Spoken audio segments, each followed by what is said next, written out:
ജാൻമണി കെട്ടിപ്പിടിക്കുന്നതിലേ ഉള്ളൂ കക്ഷിക്ക് പ്രശ്നമെന്നാണ് കക്ഷി പറയുന്നത്. ബാക്കിയുള്ളവരെല്ലാം തനിക്ക് പെങ്ങന്മാരെ പോലെയാണ്. അവർ കെട്ടിപ്പിടിച്ചാലും ഉമ്മ വെച്ചാലും ഒന്നും ഒരു പ്രശ്നമില്ല. ഹലോ, ബിഗ് ബോസ് ഹൗസിൽ രണ്ടാമത്തെ ദിവസം ഉച്ചവരെ ആയപ്പോൾ എന്തൊക്കെ സംഭവിച്ചു എന്നാണ് ഞാനിവിടെ അനലൈസ് ചെയ്യുന്നത്. ബിഗ് ബോസ് ഹൗസിൽ രാവിലെ മുതൽ തന്നെ അപ്സര അടുക്കിപ്പറകൾ തുടങ്ങിയതാണ്. തന്റെ ഡ്രസ്സുകൾ അടുക്കി വയ്ക്കുന്നു, സാധനങ്ങൾ അങ്ങോട്ട് മാറ്റുന്നു ഇങ്ങോട്ട് മാറ്റുന്നു. ഒരു 1.5-2 മണിക്കൂർ അപ്സര അതിന്റെ പുറകെ ആയിരുന്നു. അതിനുശേഷം നമ്മുടെ അലറൽ വീരൻ, ഈ ബിഗ് ബോസ് ഹൗസിലെ അലറൽ വീരൻ അല്ലെങ്കിൽ ഉണ്ടയണ്ണൻ രതീഷ് എഴുന്നേറ്റ് വന്നു. രതീഷിന്റെ തൊണ്ട അടച്ചിരിക്കുകയാണ്. അപ്പോൾ ഞാൻ വിചാരിച്ചത് കുറച്ചെങ്കിലും ഇദ്ദേഹത്തിന്റെ കണ്ടന്റ് ക്രിയേഷൻ ഇന്ന് കുറവായിരിക്കുമെന്നാണ്. പക്ഷേ തൊണ്ട അടച്ചിട്ടുണ്ടെങ്കിലും കക്ഷി വിട്ടിട്ടില്ല. അടഞ്ഞ തൊണ്ട വെച്ച് കുറച്ച് ആംഗ്യങ്ങളിലൂടെ കണ്ടന്റ് ക്രിയേഷന് കക്ഷി ശ്രമിക്കുന്നുണ്ടായിരുന്നു രാവിലെ മുതൽ തന്നെ. രാവിലെ കക്ഷി കിട്ടിയത് ശ്രീധുവിനെയാണ്, ശ്രീധു കൃഷ്ണ.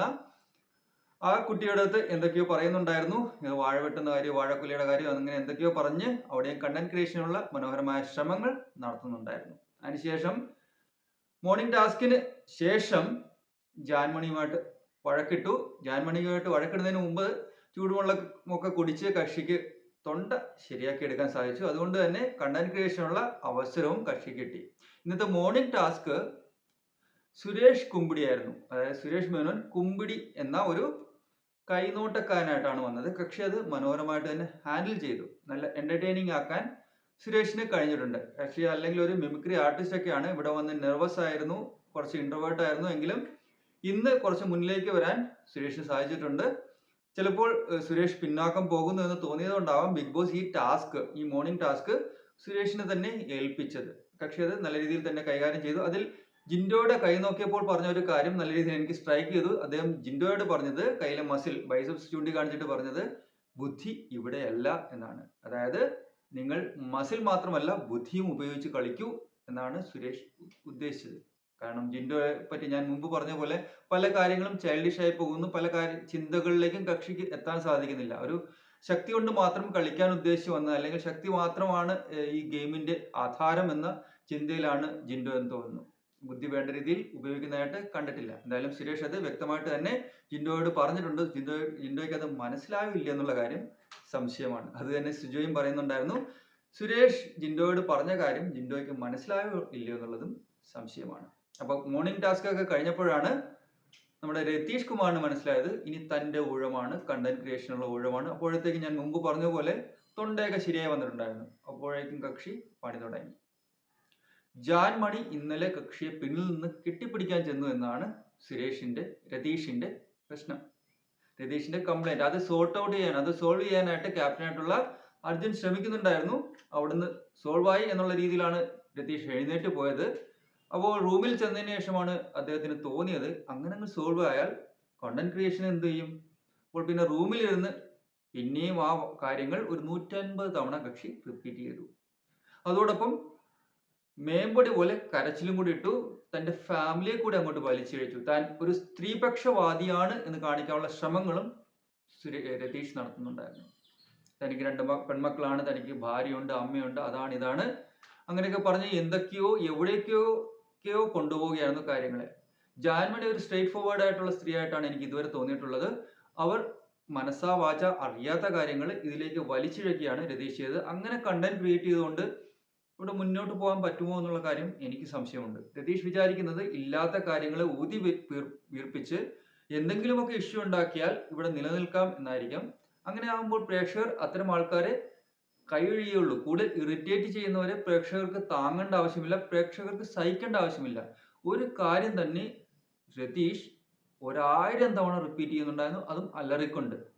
അതിനുശേഷമാണ് കരച്ചിൽ തുടങ്ങിയത്. ആ കരച്ചിലെ കണ്ടാൽ ആരും വഴുതി വീഴത്തൊന്നുമില്ല, ആ കണ്ണീരിൽ വഴുതി വീഴത്തൊന്നുമില്ല. പ്രേക്ഷകർക്കും കാര്യങ്ങൾ മനസ്സിലാകുന്നുണ്ട്, എങ്ങനെയാണ് ഇല്ലാത്ത ഇഷ്യൂവിനെ ഉണ്ടാക്കുന്നതെന്നും മനസ്സിലാകുന്നുണ്ട്. അതിൽ ഭാര്യയുടെ പേര് പറഞ്ഞുകൊണ്ടോ, താൻ ആദ്യമായിട്ടാണ് ബിഗ് ബോസ് ഹൗസിലേക്ക് വരുമ്പോഴാണ് ആദ്യമായിട്ട് ഫ്ലൈറ്റിൽ കയറുന്നത്, ഈ ഫ്ലൈറ്റിൽ കയറാനുള്ള അവസരം തന്ന ബിഗ് ബോസിനും നന്ദി എന്നൊക്കെ പറയുമ്പോൾ നിങ്ങൾ വളരെ സിമ്പിൾ ആണെന്നോ ഹമ്പിൾ ആണെന്നോ ഞങ്ങൾ തെറ്റിദ്ധരിക്കുകയൊന്നുമില്ല.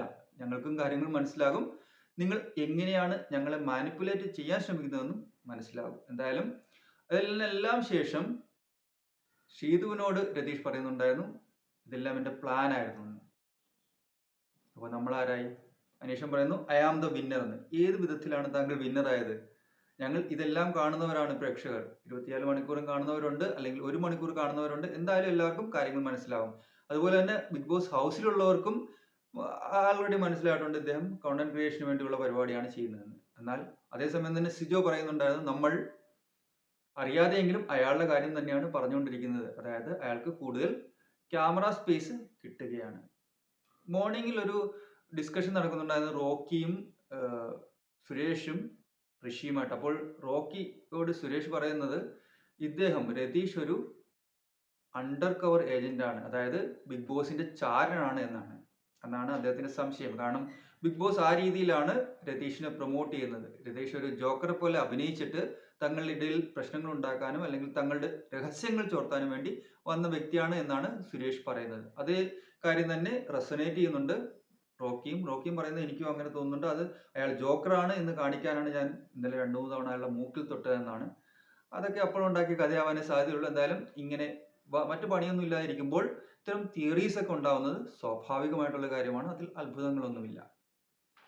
ബിഗ് ബോസിന്റെ ശബ്ദം അത്ര ഗാംഭീര്യം ഇല്ലാത്തതുകൊണ്ടാണോ, അതോ ഗാംഭീര്യം കുറഞ്ഞിട്ടാണോ, അത് ഇവർക്ക് അദ്ദേഹത്തെ ശ്രദ്ധിക്കാൻ തോന്നാത്തതുകൊണ്ടാണോ, എന്തായാലും ബിഗ് ബോസ് പറയുന്ന പല കാര്യങ്ങളും ഇവർ ഒബേ ചെയ്യാൻ ഡിലേ വരുന്നുണ്ട്. അതായത് ഇന്നലത്തെ ക്യാപ്റ്റൻസി ടാസ്കിലും പലതവണ ബിഗ് ബോസ് വിളിച്ചിട്ടും ഇവർ റെസ്പോണ്ട് ചെയ്യുന്നുണ്ടായിരുന്നില്ല.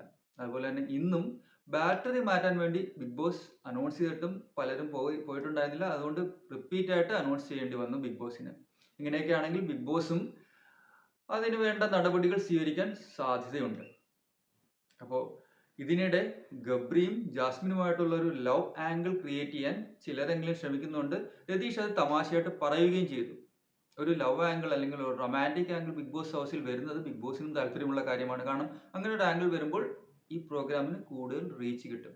അപ്പോൾ അങ്ങനെ ഒരു ആംഗിളിനും ഇവിടെ പോസിബിലിറ്റി കാണുന്നുണ്ട്. ഇതൊക്കെയാണ് ഇന്നത്തെ സംഭവങ്ങൾ.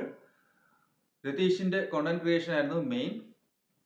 ജാൻമണി കെട്ടിപ്പിടിക്കുന്നതിലേ ഉള്ളൂ കക്ഷിക്ക് പ്രശ്നമെന്നാണ് കക്ഷി പറയുന്നത്. ബാക്കിയുള്ളവരെല്ലാം തനിക്ക് പെങ്ങന്മാരെ പോലെയാണ്, അവർ കെട്ടിപ്പിടിച്ചാലും ഉമ്മ വെച്ചാലും ഒന്നും ഒരു പ്രശ്നമില്ല എന്നാണ് കക്ഷി പറയുന്നത്. എന്തായാലും ഇന്നത്തെ ഹാഫ് ഡേയിൽ 2 കാര്യങ്ങളാണ് നമ്മൾ ശ്രദ്ധിച്ചത്. ഒന്ന്, ബിഗ് ബോസിലെ മോർണിംഗ് ടാസ്ക് അത് നല്ല രീതിയിൽ കൈകാര്യം ചെയ്ത സുരേഷും കണ്ടന്റ് ഉണ്ടാക്കാൻ വേണ്ടി ഏതറ്റവും വരെ പോകുന്ന രതീഷും. ഇനിയും കൂടുതൽ വീഡിയോകളുമായിട്ട് ഞാൻ വരാം. നിങ്ങൾക്ക് ഞാൻ ചെയ്യുന്ന വീഡിയോസ് ഇഷ്ടപ്പെടുന്നുണ്ടെന്നും ഈ ചാനൽ സബ്സ്ക്രൈബ് ചെയ്തിട്ടുണ്ടെന്നും വിശ്വസിക്കുന്നു. ബിഗ് ബോസ് ഹൗസിനെ പറ്റിയുള്ള എൻ്റെ അഭിപ്രായങ്ങളിൽ നിങ്ങൾക്ക് എന്തെങ്കിലും എതിർപ്പുണ്ടെങ്കിൽ, അല്ലെങ്കിൽ അഭിപ്രായ വ്യത്യാസമുണ്ടെങ്കിൽ, അല്ലെങ്കിൽ നിങ്ങൾക്ക് എൻ്റെ അഭിപ്രായം ശരിയെന്ന് തോന്നുന്നുണ്ടെങ്കിൽ എന്താണെങ്കിലും കമൻറ്റ് ചെയ്യുക. നിങ്ങളുടെ അഭിപ്രായം എന്നെയും അറിയിക്കുക. അപ്പോൾ അടുത്തൊരു വീഡിയോയുമായി ഉടൻ തന്നെ കാണാം. Thank you.